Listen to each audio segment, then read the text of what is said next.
Planując wyprawę na Bałkany, miałem w głowie taki obraz. Słońce, koszulka z krótkim rękawem, ciepłe wieczory, spanie w namiocie, piękne widoki. No tak na pewno nie było.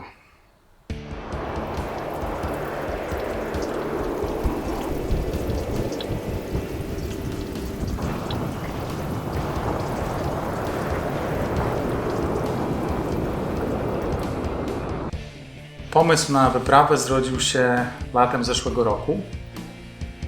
Śledziłem w sieci zmagania zawodników Transcontinental Race. Jechali przez całą Europę, ale ostatnie dni to właśnie Albania, Macedonia Północna i meta w Salonikach w Grecji. I wtedy pomyślałem sobie, że takiego wyścigu nigdy nie pojadę, ale może ten kawałek, tą końcówkę.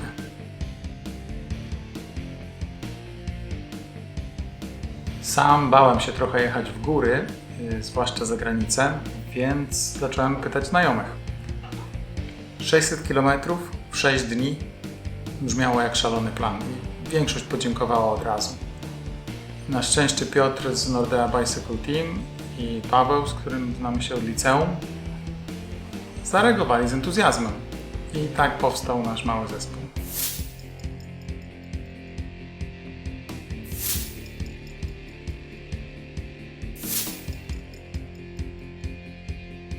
Dzień pierwszy i przylot do Tirany to jedna wielka niespodzianka. Co innego oglądać prognozę pogody na telefonie i wiesz, że będzie deszcz.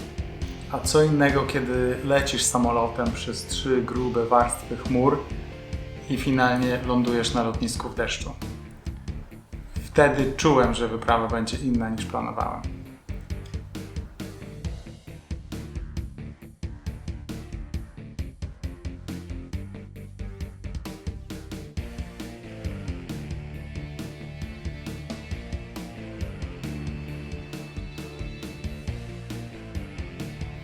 Skręciliśmy rowery pod dachem na lotnisku i zaczęło się. Wiele godzin po drogach pełnych samochodów, cały czas w deszczu. Zmarznięci, mokrzy, jechaliśmy do przodu.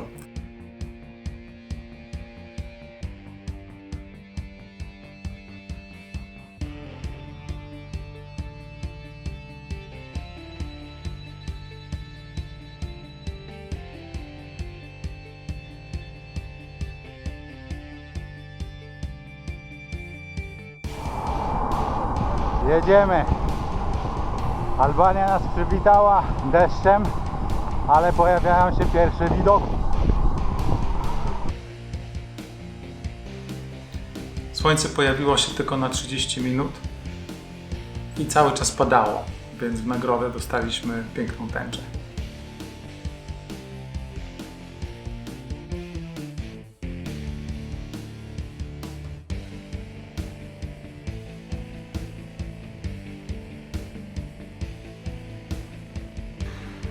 Powoli kończy się pierwszy dzień, ostatnie zakupy, jakiś mini market, kolacja i trzeba się wyspać na jutro. Na nocleg dojechaliśmy, gdy było już ciemno. Jedyne co przyszło nam do głowy to wysuszyć ubrania i iść spać.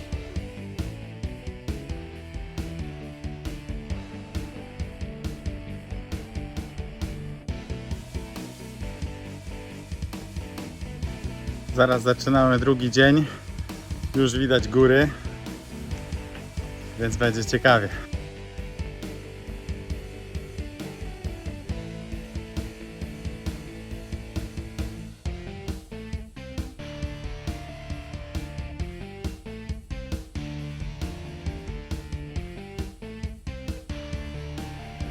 Drugiego dnia wyszło słońce, więc humory też się poprawiły.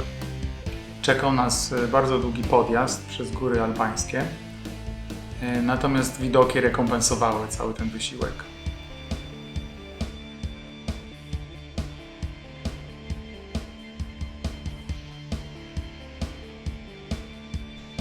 W Nordea wspieramy Fundację Sarigato i ich projekt Hackersi, więc zdjęcia wysyłaliśmy natychmiast, żeby można było całą wyprawę śledzić też w sieci. Drugi dzień, więcej słońca. Widoki niesamowite, zobaczcie, co tam się dzieje. Mijamy Albanię, zrzutka już działa, także wchodźcie na hakersi.pl i zbieramy kasę.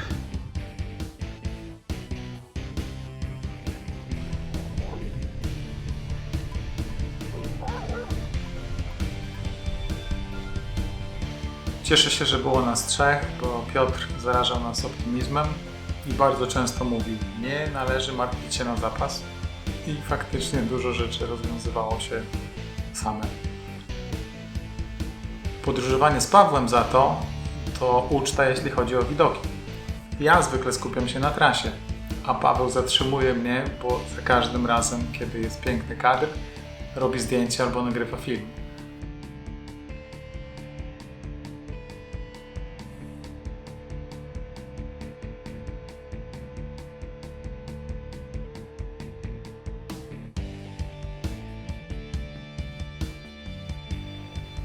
Tego dnia chcieliśmy spać w namiotach, bo było sucho.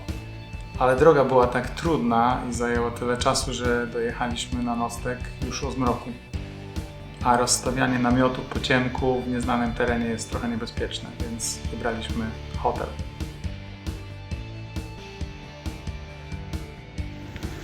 Trzeci dzień, zimno, deszcz, chmury wszędzie, ale jedziemy.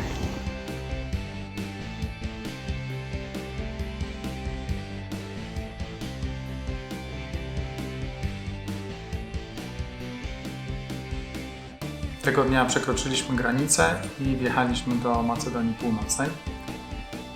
Jechaliśmy w deszczu prawie cały dzień. Deszcz stuka ci o kask i po prostu zamykasz się w sobie. Góry nie istnieją, widoki nie istnieją, jesteś tylko ty i wysiłek i myślisz po prostu, żeby to się skończyło.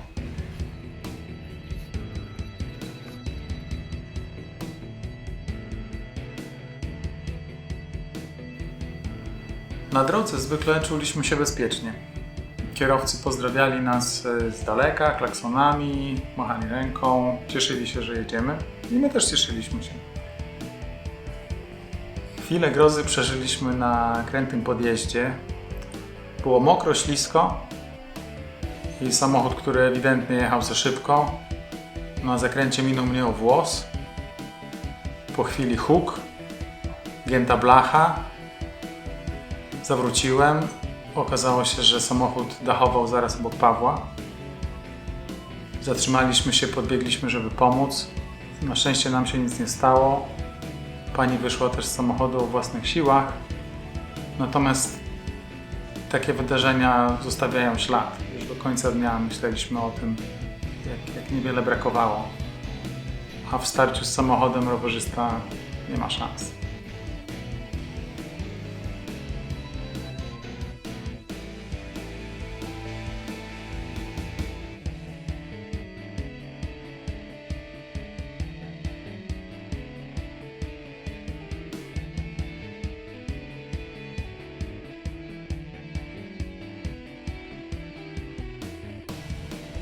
Gdy dojechaliśmy do jeziora Ochryckiego, to miałem w sobie cały czas jakiś smutek, a spotęgowane to było tym, że widziałem to jezioro wiele razy przez ostatnie 3 miesiące i w internecie zawsze było skąpane w słońcu.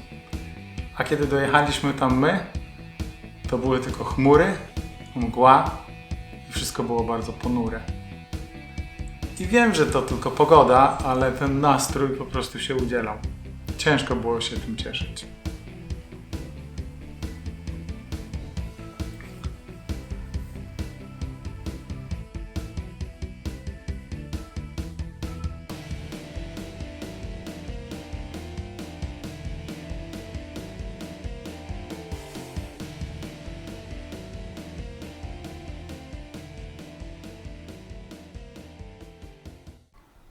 Czwarty dzień wyprawy i znowu zmiana pogody. Trochę czujesz się jak na karuzeli pogodowej. Zaczyna się cały taniec z ubieraniem i rozbieraniem, bo na podjeździe robi się za ciepło. Trzeba coś zdjąć. Ale zaraz później jest zjazd i wieje i trzeba się ubierać. I tak od ubierania do rozbierania przez cały dzień.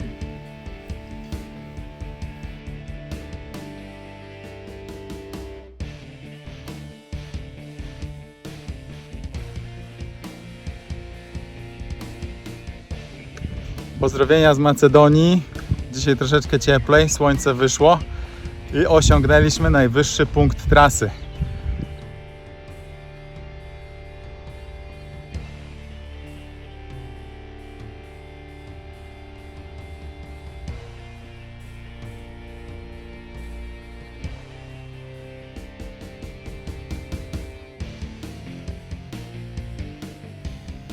Pod koniec dnia natomiast mieliśmy mały wyścig ze słońcem. Chcieliśmy zrobić szybko zakupy, wyjechać z miasta Prilep i rozbić namioty, zanim zrobi się ciemno. No i trochę pary w nogach, ale udało się. To była pierwsza noc, kiedy spaliśmy pod namiotami i niezapomniana do dziś. Piątego dnia zauważyłem, że na wyprawie pojawia się coś takiego jak rutyna. Rano kawa, pakujemy się coraz sprawniej i ruszamy w drogę.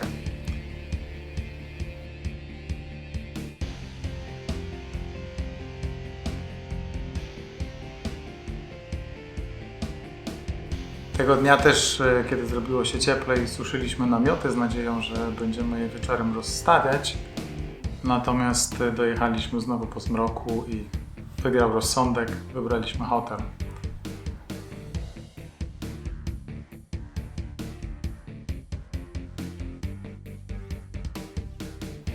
Tego dnia nauczyłem się też trochę o sobie. Uwielbiam planować wyprawy i robię to bardzo skrupulatnie. Sprawdzam trasę, sprawdzam potrzebny sprzęt, robię to wiele razy. I nawet lubię ten moment, kiedy jeszcze nie jedziemy, a ja już mentalnie jestem w drodze. Okazało się natomiast, że wcale nie jestem taki elastyczny, kiedy trzeba zmienić trasę. I mimo, że droga jest piękna i są widoki i jest fajna atmosfera, to ja w środku nie potrafię się tym cieszyć, bo to nie jest moja droga. I to trochę brzmi śmiesznie, ale chciałbym to zmienić w sobie.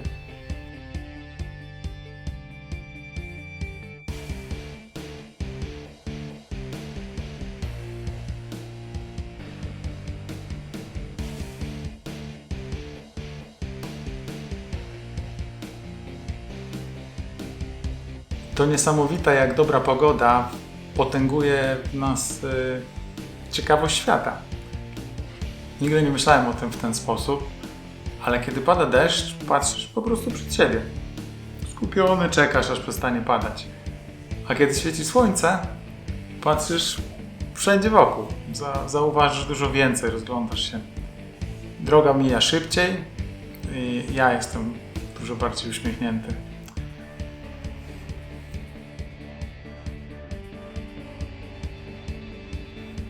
Szóstego dnia opuściliśmy Macedonię i wjechaliśmy do Grecji. Trasa do Salonik to już tylko małe pagórki, także po 5 dniach w górach, najpierw w Albanii, potem w Macedonii, to już była bułka z masłem. Jechaliśmy szybko, a jedyne co nas zatrzymywało to ochota, żeby zrobić jak najwięcej zdjęć. W końcu trawa była zielona, a niebo było niebieskie i było widać góry. Z daleka nawet masyw gór Olimpu. Wiele osób pytało mnie, co zrobimy, jak dojedziemy na metę. I w sumie nigdy nie zastanawiałem się nad tym, bo dla mnie najważniejsza była cała ta droga. I faktycznie coś dziwnego dzieje się, kiedy stanęliśmy na promenadzie w Salonikach i nie wiedzieliśmy, co ze sobą zrobić. Ewidentnie czekaliśmy na ten moment 6 dni i nie mieliśmy żadnego planu, co będzie dalej. Tym bardziej dziwnie czujesz się, kiedy wiesz, co osiągnęliśmy, a jest na promenadzie pełno osób, którzy chodzą tam co sobotę i nie mają pojęcia, co się wydarzyło. Tylko my wiedzieliśmy o tym. No i stało się. Po 6 dniach dojechaliśmy do Grecji, do Salonik. Jechał z wami Paweł. Piotr. i Piotr. Dziękujemy za wsparcie, dziękujemy za zrzutkę. Kochane dzieciaki, powodzenia, miłej nauki. Gdy nagrywamy ten film, zrzutka dla hakersów cały czas jeszcze trwa. Czekamy też na wywiad w gazecie, być może spotkanie w radiu, więc to jeszcze nie koniec.